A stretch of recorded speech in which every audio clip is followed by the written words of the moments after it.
काशी नगरी में एक बहुत बड़े विद्वान साधु रहते थे।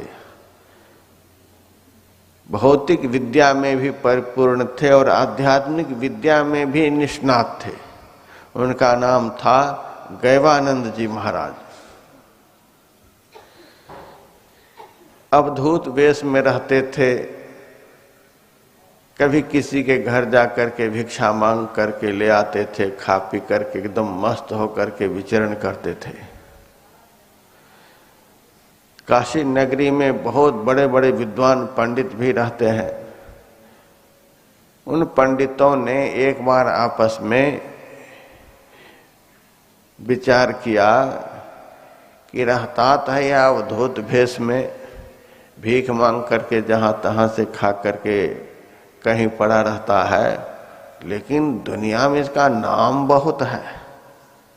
शरीर में कोई वस्त्र नहीं, रहने के लिए कोई घर नहीं, कोई उपाधि नहीं, एक साधारण नाम है, एक साधारण शरीर है, तो भी इनकी ख्याति बहुत है। इस महात्मा को हम लोग शास्त्रार्थ के द्वारा पराजित करके दुनिया की निगाहों से गिरा दें। हम लोग इतने बड़े बड़े विद्वान हैं, अनेक शास्त्रों को पढ़े हुए हैं, लेकिन हम लोगों के बीच में नाम ये कमा रहा है, इनके नाम को खत्म कर दे। तो सारे पंडितों ने आपस में इस तरह का निर्णय लिया कि उनको इस काशी नगरी में बिल्कुल फजीहत कर दें ताकि यहाँ से निकल जाए और हम लोगों की आंखों के सामने जो एक कांटे की तरह चुभते रहते हैं, ये सदा सदा के लिए समाप्त हो जाए।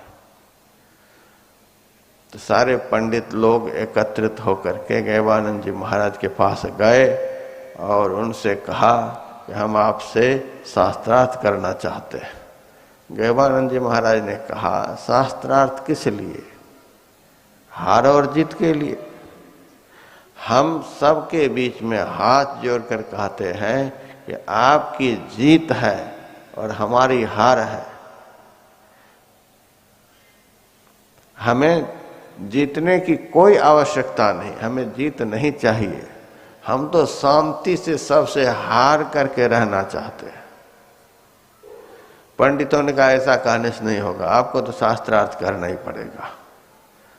तो गैवानंद जी महाराज ने कहा कि ठीक है, जब चाहे तब मेरे से शास्त्रार्थ कर सकते हैं। तिथि सुनिश्चित हो गई, समय सुनिश्चित हो गया।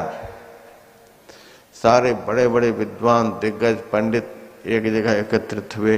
काशी नगरी में भी बड़ा भारी प्रचार हो गया कि आज गैवानंद जी महाराज के साथ बहुत बड़े बड़े पंडित लोगों का शास्त्रार्थ होगा। हम लोग चलते हैं और सुनते हैं क्या सब शास्त्रार्थ करते हैं। बहुत सुंदर मंच बना था और 2 आसन लगा हुआ था।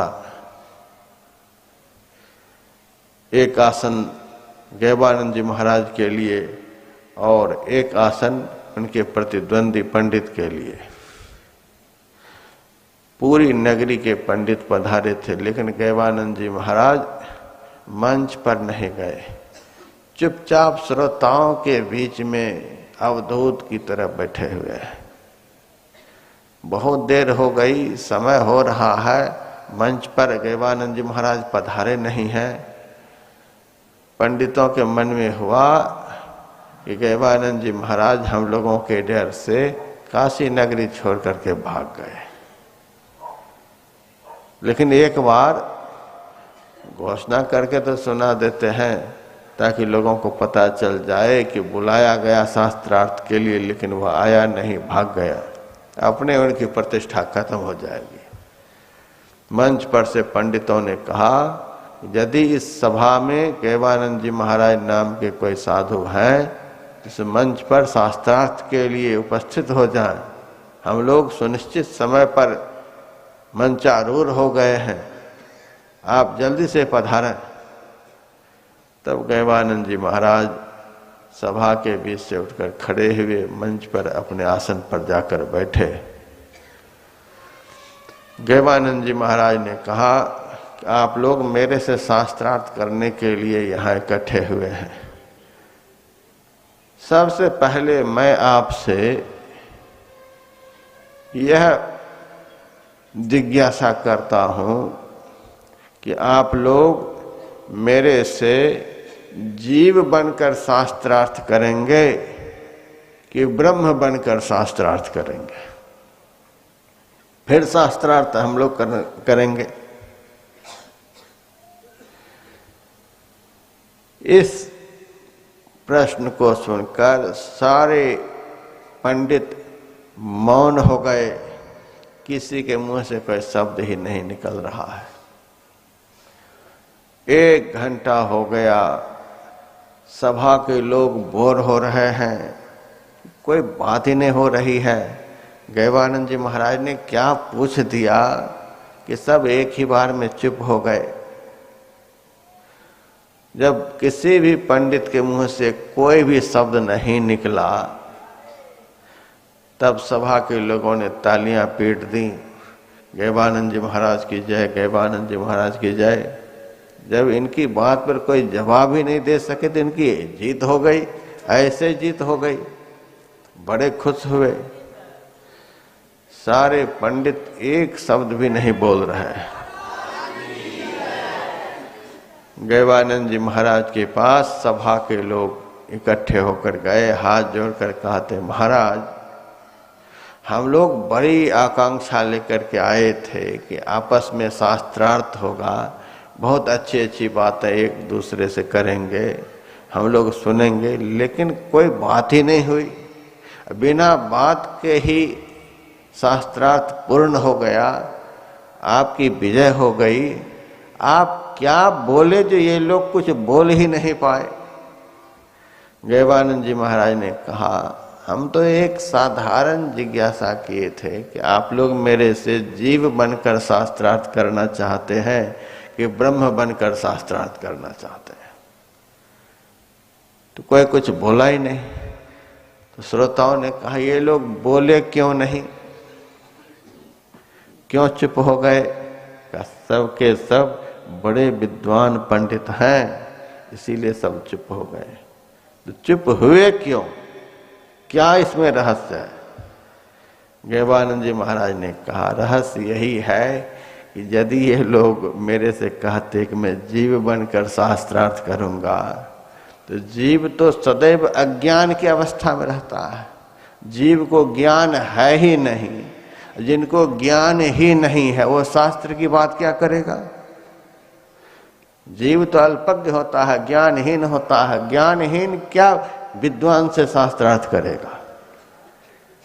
यदि ये लोग कहते कि मैं ब्रह्म बनकर शास्त्रार्थ करूंगा, तो ब्रह्म तो दूसरा है ही नहीं, तो शास्त्रार्थ करेगा किससे?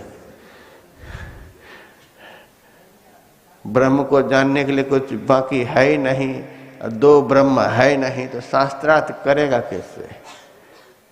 जीव को ज्ञान है नहीं, इसीलिए शास्त्र वार्ता कर नहीं सकता। अब ब्रह्म दो है नहीं, इसीलिए वह शास्त्रार्थ कर नहीं सकता। किससे शास्त्रार्थ करेगा? तो जीव के अंदर अज्ञान भरा हुआ होता है, उसी के अंदर संशय होता है, भ्रम होता है, बहुत सारी इच्छाएं होती हैं, बहुत सारी कल्पनाएं होती हैं। जीव के साथ खुरखुंद मचाने के लिए 14 इंद्रियां होती हैं। जीव को मलिन करने के लिए उसके भीतर 6 विकार होते हैं। बहुत कुछ जीव के साथ जुड़ जाते हैं। इसीलिए जीव के अंदर में प्रश्न होते हैं। देवहूति माता ने इतना सुंदर एक ही प्रश्न किया, मनुष्य का कल्याण कैसे हो सकता है, आप बताएं। और इस तरह की जिज्ञासा का समाधान कोई महापुरुष ही कर सकते हैं।